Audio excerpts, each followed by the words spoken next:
The morning of September 3rd, 2023, began like many others in the quiet corners of North Dakota. The sun had barely risen when police responded to a disturbance call involving a drunken neighbor named Chad, who had been roaming the neighborhood, terrorizing residents. Officers approached a modest property belonging to a couple, 51-year-old Stephen Riley and his longtime girlfriend, 47-year-old Thea Kenoyer, expecting only to settle a noise complaint. Instead, they stumbled into the beginning of a murder case so bizarre and tragic that detectives would later describe it as one of the most senseless they had ever investigated. Because behind that front door stood a woman who seemed strangely excited, and what she chose to share with police, unprovoked, would become the thread that unraveled everything that followed. When officers asked her about the disturbance, Thea quickly shifted the conversation to something else entirely, something she appeared almost eager to brag about. "He gets his inheritance this afternoon," she announced proudly, as though the drunken neighbor meant nothing. "We're moving. We're gonna pay all our bills off, then take a long vacation." The officers, confused, followed her storytelling. She explained that Steve was hours away from receiving a massive inheritance from a long-lost uncle in Ireland. According to her, the money, which was over $30 million, was being delivered to them by a lawyer flying directly into Minot Airport. She said they would sign documents that very day. After that, she and Steve would leave their difficult life behind and go live in castles. To officers, this sounded like drunken optimism or rambling fantasy. What they didn't know was that Steve Riley believed it wholeheartedly. He had been receiving emails from a British lawyer claiming to represent his wealthy Irish uncle. He believed he was finally about to escape the life of poverty and hardship he'd known for years. And what police didn't realize that morning was just how deeply this fantasy had infected the couple's lives and how deadly it would soon become. Steve Riley Jr., 51, from Minot, North Dakota, and Thea Kenoyer, 47, had lived together for over a decade. They met at a homeless shelter Easter buffet in Washington, bonding over shared hardship and a mutual desire to rebuild their lives. Eventually, they moved to North Dakota in search of stability, but life didn't get easier. Steve struggled with addiction, trouble with the law, and unstable employment. Thea worked housekeeping jobs. They lived in a cluttered, cramped apartment, often filled with trash, tools, and remnants of half-finished projects. Their relationship with their neighbors, particularly a couple named Billy and Lynn, was fraught with conflict. Through all of it, the promise of an inheritance became the one light Steve clung to. It was the promise of an entirely new life. But for Thea, the inheritance became something darker, and eventually, a motive. On September 3rd, the day of the supposed inheritance meeting, Steve, Thea, and two friends, Billy and Wes, headed to Minot Airport with nervous excitement. This was supposed to be the day that changed their lives forever, but the lawyer never arrived. Instead, something far more disturbing happened. As the minutes passed, Steve began to feel overwhelmingly sick. He complained of dizziness, nausea, and confusion. Soon, he was vomiting violently in the airport restroom. His friends assumed he had heat stroke because he had been working on his truck earlier that day in the hot sun. Wes eventually drove him home to rest. Thea stayed behind at the airport. Not with Steve, who was her fiancé of 13 years, but with the inheritance. For hours, she waited for the mysterious lawyer who never appeared. When she finally returned home, she found Steve deeply ill, which was far worse than she expected. His condition deteriorated rapidly. But instead of rushing him to the hospital, Thea claimed she let him sleep it off. She made him sweet, iced tea that he always loved. And then everything changed. That night, Steve's body began to shut down. His heart rate skyrocketed. He vomited repeatedly. His stomach cramped violently. He became delirious, unable to stand or speak. By the time morning arrived on September 4th, Steve could not be woken up. His body was limp, his breathing was shallow, and his eyes were unresponsive.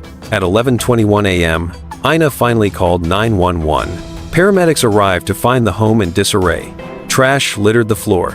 Bags, bottles, and random objects filled the living room. They found Steve collapsed on the ground, covered in sweat, barely clinging to consciousness. He was airlifted to a larger hospital. Within 24 hours, he was dead. When police informed Thea of Steve's death, her reaction unsettled them. She burst into tears dramatically, then stopped just as suddenly and spoke normally, as if the emotional display had been a performance. But it was Steve's friend, Billy, who ignited the true investigation. Before police could leave the property, he approached officers and said that she was sure that Ina poisoned him. His reasons were, Steve had planned to leave Ina after receiving the inheritance. Ina had recently thrown his belongings out of the house and was obsessed with the inheritance. She had previously joked, or perhaps hinted, about using antifreeze to kill someone. Billy's claims were bold, but they matched what officers were already beginning to suspect. Steve's symptoms weren't consistent with heatstroke. They were consistent with poisoning. 2 days later, Steve's autopsy results came back. There was no sign of heatstroke. No sign of alcohol in his blood. No sign of accidental overdose. Instead, his bloodstream contained toxic levels of ethylene glycol, the active ingredient in antifreeze. Ethylene glycol is sweet-tasting, odorless, easily hidden in sugary drinks, such as iced tea. This was no accident. Steve Riley had been poisoned. The person with the closest access to him, his food, his drinks, and his home environment, was his longtime partner, Ina. Police interviewed everyone connected to the couple, starting with the neighbors. Rebecca, who was the nosy neighbor, rambled about demons, gossip, and elaborate conspiracies. But she also revealed that Steve had confided in her months earlier that he was planning to change his will. He no longer wanted Ina to receive anything. He wanted to leave everything to his sons, and Ina knew. She had recently claimed she found the will papers, leading to suspicions that she was trying to tamper with them. Rebecca stated that Steve was doing great the past year, though she didn't know if Ina was suffering from mental illness at times, but her mental state went downhill the past year. Billy revealed that Steve wanted to leave Ina, and she resented Billy for knowing this. Ina had a violent temper, and she grew angry whenever Steve spent time with Billy or his own son. He secretly thought that Ina was secretly planning to split with Steve after the inheritance was received, even going as far as to throw his belongings out of the house after they returned from the airport. Billy also pointed out that Ina lied about taking Steve to the clinic. Police confirmed he never sought medical help until paramedics were called. In fact, Billy's wife, Lynn, had stated that Ina had made horrifying statements in the past, alluding that if she was to ever kill her partner, she would poison him using an antifreeze. When Steve's son Ryan arrived from out of state, he was devastated to hear of his father's sudden death. Even more devastating was what detectives told him next. There was no inheritance. It was all a scam. The emails were fraudulent. The documents were forged. The sender didn't exist. For 7 long years, Steve had clung to the false hope of escaping poverty. He had built dreams around money that never existed. He had promised his children a new future. He had endured hardship believing something better was coming. And now he was dead because of it. Ryan confirmed that Ina had made disturbing comments before about poisoning someone with antifreeze. He also revealed that Steve had planned to distance himself from her and reconnect with his family. All signs pointed back to Ina. Armed with autopsy results and witness statements, detectives obtained a search warrant for the apartment. Inside the living room they found a Windex bottle filled with bright green liquid. Then there was a glass cup containing the same green solution. There was also a mug in the garage also filled with a green chemical. Tests confirmed these were antifreeze mixtures. There was no plausible reason for antifreeze to be stored in multiple drinking containers inside the home, except one, which was Ina, had been using it. Ina blamed Billy and Lynn, accusing them of sinister motives. She suggested Steve had poisoned himself accidentally. She insisted it was heatstroke. She claimed Steve had been drinking heavily, despite toxicology showing no alcohol in his system. She even said she had Googled symptoms of antifreeze poisoning after doctors mentioned it, and concluded that heatstroke and poisoning looked the same. Her demeanor shifted constantly.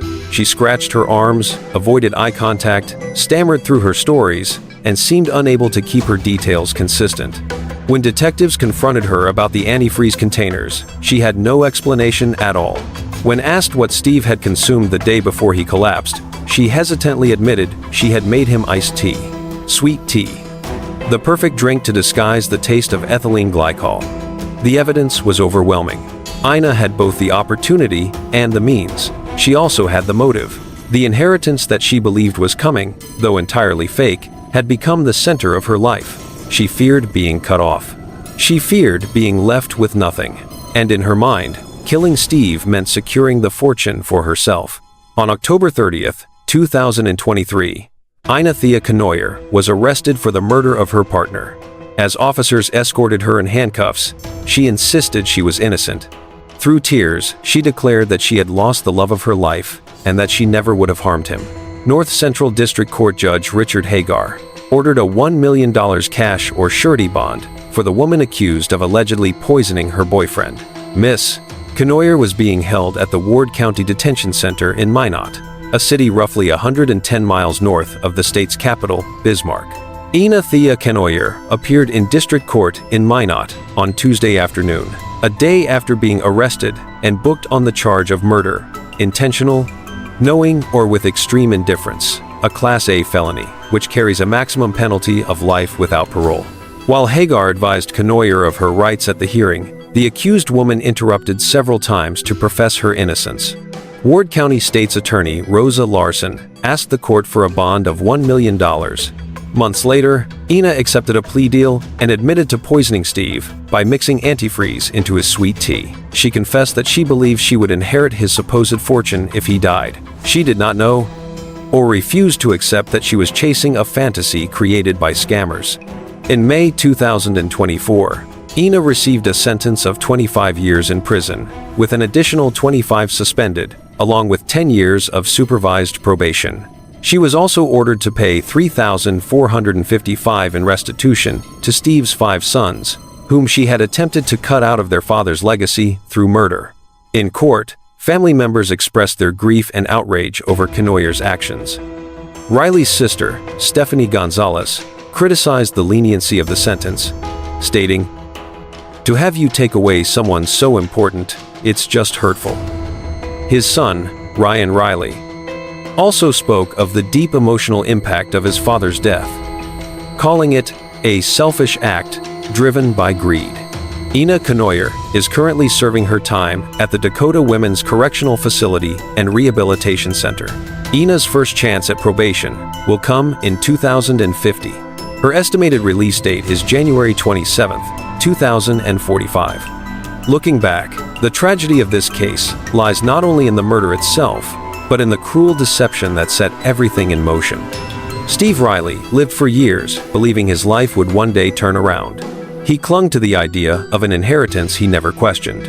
That false hope kept him in place, kept him waiting, and ultimately placed him in the path of a woman whose desperation overshadowed her love. He died believing that the money he'd waited for was finally within reach. Killed him, believing she would claim that money for herself, and both were wrong. There was no inheritance, no uncle, no lawyer, nothing but an email scam that destroyed a man's life and twisted the mind of the woman who loved him. In the end, Steve lost his life for a dream that never existed, and Ina lost her freedom for chasing a lie that was never real.